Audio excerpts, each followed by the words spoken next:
we are going to modify a Nerf rifle. This Nerf gun uses D batteries, and this one hasn't been modified yet.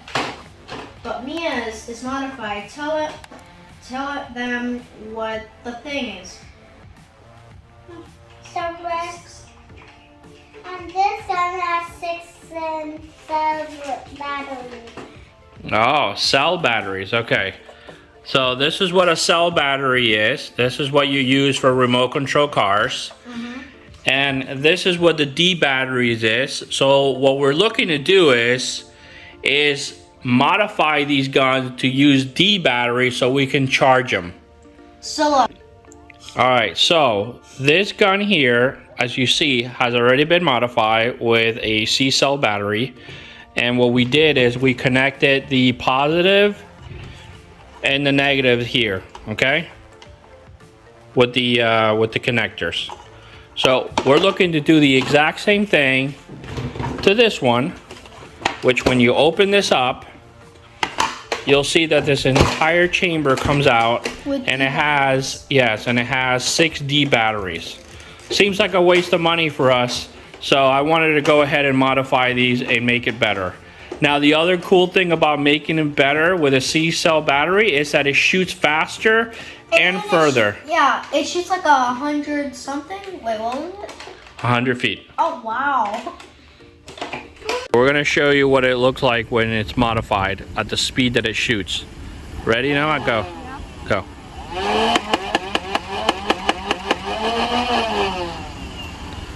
That's it.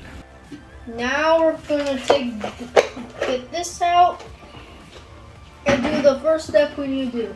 You need to get a EC3 female and with a Tamiya connector, and then we're gonna cut off this part. Now we're gonna cut it off.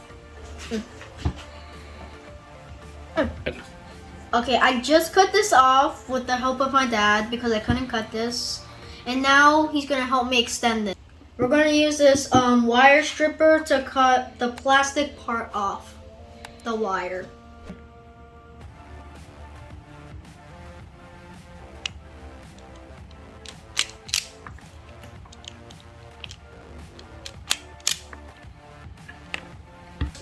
We have extra wire, and I just dropped this on purpose.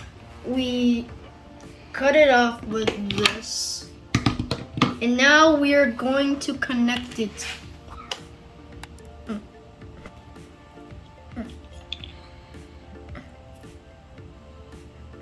Done. Okay, so what we did is, since the wires are very short from the EC3 and the Tamiya connector, we've extended the wires, and now what we're gonna do is we're gonna put these sleeves on over it, and then we're gonna melt those sleeves in order for the wire to stay connected. Okay.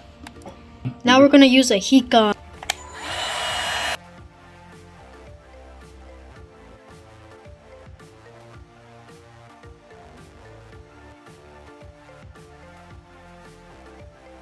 Put them together and we are done. Now we're gonna add another piece to it. So now we're gonna go ahead and make some endpoints to these in order for us to hook it up to the terminal on the gun here, positive and negative. You see these terminals in there? That's what we're gonna hook this up to.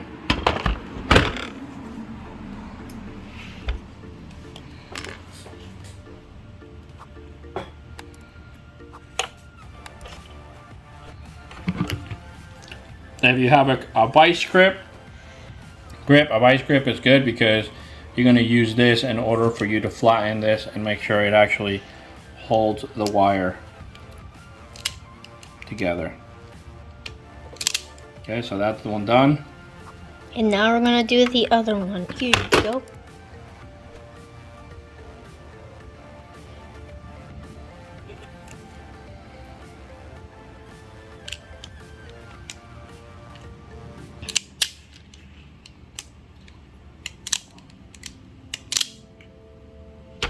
Now we are done.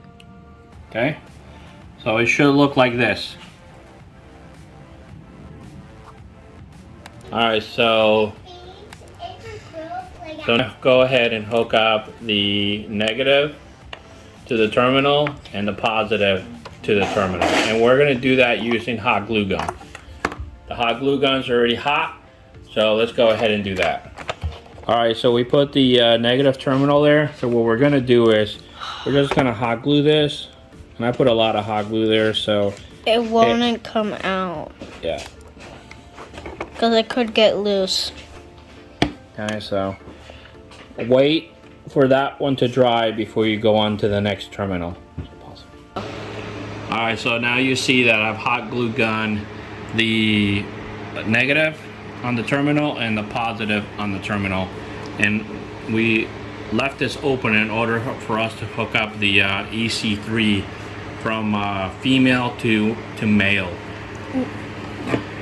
So as you see here, the cell battery, I have a male connector going into a female connector, which that should allow it to power all of this together. So you're just gonna go ahead and plug these in. And now we're going to connect it. Okay. We just connected it and now we're gonna put it in slowly.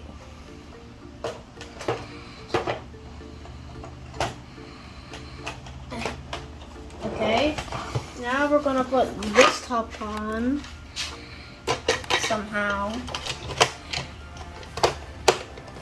With the help of my dad.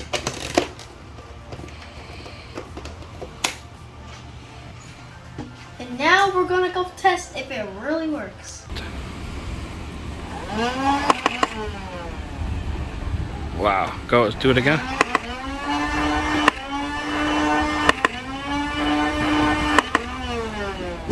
Look at the velocity of that.